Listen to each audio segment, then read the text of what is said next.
बिस्मिल्लाहिर्रहमानिर्रहीम। Dear students, आज मैं आपको एक ऐसा लेक्चर डिलीवर कर रहा हूँ जो आपको तमाम ज़िंदगी काम आने वाला है। क्योंकि कल मैं फर्स्ट ईयर में एक लेक्चर पढ़ा रहा था जिसमें लाइन और फेज वोल्टेज का कॉन्सेप्ट था।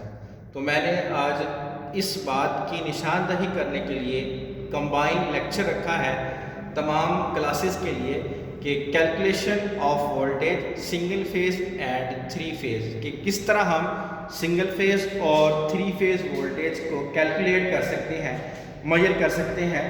तो सबसे पहले मैंने ये किया है कि ड्राइंग के असूल के मुताबिक जो कलर मैंने जिसके लिए इस्तेमाल किया है उसके मैंने यहाँ पे स्टार बनाए हैं। रेड के लिए मैंने रेड वायर मार्कर इस्तेमाल किया है। यहाँ पे येलो के लिए मैंने ग्रीन मार्कर इस्तेमाल किया है। ये हमारे पास वैसे क्या होता है, येलो कलर होता है, उसके बाद ब्लू और ब्लैक। ये थोड़ा सा मसला था मार्कर में, इसलिए मैंने इसको यहाँ पे ग्रीन इस्तेमाल किया है। तो कल वाले लेक्चर में हमने पढ़े थे लाइन वोल्टेज और फेज वोल्टेज। अब स्टूडेंट अक्सर मुझसे सवाल करते हैं कि हमारे पास एक फेज के 220 वोल्ट होते हैं और तीन फेजों के फिर इसी हिसाब से 460 वोल्टेज होने चाहिए, लेकिन ये 440 या 415 क्यों होते हैं। आज इस बात को मैंने समझाने के लिए मुतअद्दिद डायग्राम्स बनाई है और उसमें दिखाया गया है कि ये किस तरह इतने वोल्टेज होते हैं। तो पहले मैंने ये किया है कि पहले मैंने आपको कॉन्सेप्ट दिया है लाइन वोल्टेज का। ये हमारे पास तीन फेज है और उसके बाद एक क्या है, न्यूट्रल है। तो मैंने क्या किया, एक ग्रीन फेज को उठाया और एक ब्लू फेज को उठाया, यहाँ पे लाके वोल्ट मीटर जोड़ दिया। तो इसके लाइन वोल्टेज की रीडिंग आ गई, कितनी हो गई, 440 वोल्ट थ्योरेटिकली और 415 वोल्ट प्रैक्टिकली। ठीक है, ये हमारे पास फेज डिफरेंस आ गया। मतलब कि दो फेजों का जो फेज डिफरेंस है वो कितना होता है, 415 वोल्ट। उसके बाद मैंने इसी ड्राइंग को दोबारा बनाया और एक फेज इस्तेमाल किया और एक न्यूट्रल। तार भी मैंने वही इस्तेमाल किया है, कलर भी मैंने वही इस्तेमाल किया जो मैंने तार को इस्तेमाल किया है। यहाँ पे वोल्ट मीटर लगाया, यहाँ पे जो रीडिंग होगी वो हमारे पास कौन सी होगी, फेज वोल्टेज की होगी। ये कितने वोल्टेज होते हैं, 220 से 215 वोल्ट। तो ये तो थी हमारी कल की बात।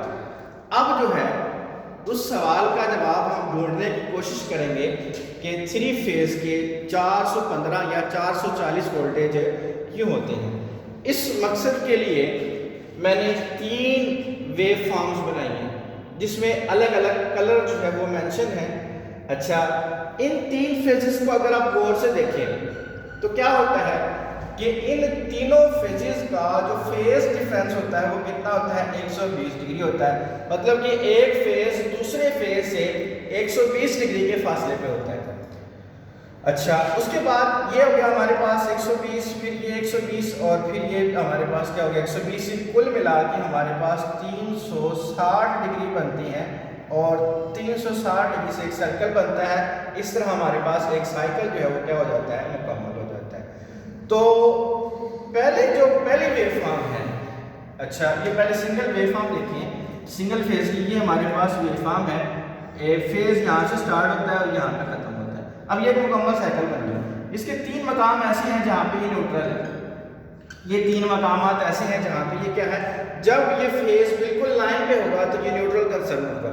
तो अब इसके तीन मकामात न्यूट्रल पे हैं, तो इसीलिए इसी हिसाब से अगर मैं इस डायग्राम में आपको दिखा सकूं तो रेड 120 डिग्री आगे है और ब्लू 120 डिग्री पीछे है और जो ग्रीन फेज है, ग्रीन फेज आप देख रहे हैं ये लाइन के ऊपर आ रहा है। तो इसका मतलब है इस वक्त इसके वोल्टेज जाहिर है नहीं होंगे। किसके वोल्टेज जाहिर होंगे, इन दो के। ये देखिए मैंने कलर भी वही लगाए हैं, ये ब्लू और रेड, इनके दरम्यान में वोल्ट मीटर लगाया। रीडिंग हमारे पास कितनी आ गई, 415 वोल्ट। अगले लम्हे ये फेज साइकिल को रोटेट करके सबसे पीछे चला जाएगा, ऐसे क्या। अब देखिए ड्राइंग के अंदर यही हुआ है। इस ड्राइंग में ये हुआ कि जो सबसे पहला फेज था वो रोटेट होके सबसे पीछे आ गया। अब न्यूट्रल मकाम पे कौन सा आ रहा है, ये देखें, ये हमारे पास ब्लू फेज आ रहा है। ब्लू फेज जब आ रहा है तो इसका मतलब है इसकी रीडिंग हमारे पास नहीं आएगी। ये भी 120 डिग्री और ये भी 120 डिग्री। इनके दरमियान हम वोल्ट मीटर लगाएंगे, किस किस के लगाएंगे, एक हम रेड पे लगाएंगे, दूसरा हम किस पे लगाएंगे, ग्रीन पे लगाएंगे। तो इसकी रीडिंग हमारे पास कितनी होगी, 415 वोल्ट। अच्छा, अब जो सबसे आगे था वो कौन सा था, ग्रीन था। अगली डायग्राम के अंदर ग्रीन क्या होगा, सबसे पीछे चला जाएगा। ये देखें 120 डिग्री, फिर ये 120 डिग्री और फिर ये 120 डिग्री। अच्छा, अब इसके अंदर क्या है, इसके अंदर जो रेड फेज है वो इस वक्त न्यूट्रल मकाम पे है, इसमें कोई रीडिंग नहीं आएगी। हम किस किस की रीडिंग लेंगे, एक ग्रीन की लेंगे और दूसरी या इसकी ब्लू की लेंगे। तो वोल्ट कितने आएंगे, 415 वोल्ट। ये हमारे पास इंडस्ट्री के उन सवालों का जवाब है।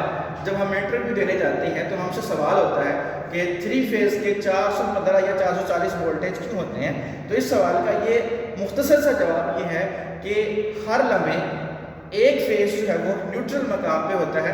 अच्छा, हमने ये बात की है कि ये 3 मकामात हैं जहाँ पे हम इसको टच करें तो हमें शॉक फील नहीं होगा, लेकिन हम इसको टच क्यों नहीं कर सकते। टच इसलिए नहीं कर सकते कि हमारे पास जो स्टैंडर्ड है फ्रीक्वेंसी का वो 50 साइकिल पर सेकेंड है। तो आप 1 सेकेंड में क्या कर सकते हैं, अब ये होता है कि 50 साइकिल सर्कुलेट हो रहे हैं 1 सेकेंड के अंदर, तो हम ये जज ही नहीं कर पाते कि ये किस वक्त न्यूट्रल मकाम पे है। तो इसको अच्छे तरीके से ध्यान में रखना है और आज वाली जो लेक्चर है इसको अच्छे तरीके से समझ लेना है और अपने पास सेव रखना है। ये आपको फील्ड में बड़ा नुमाया जो है वो आपका मददगार साबित होगा। अपना ख्याल रखिएगा। अल्लाह हाफ़िज़।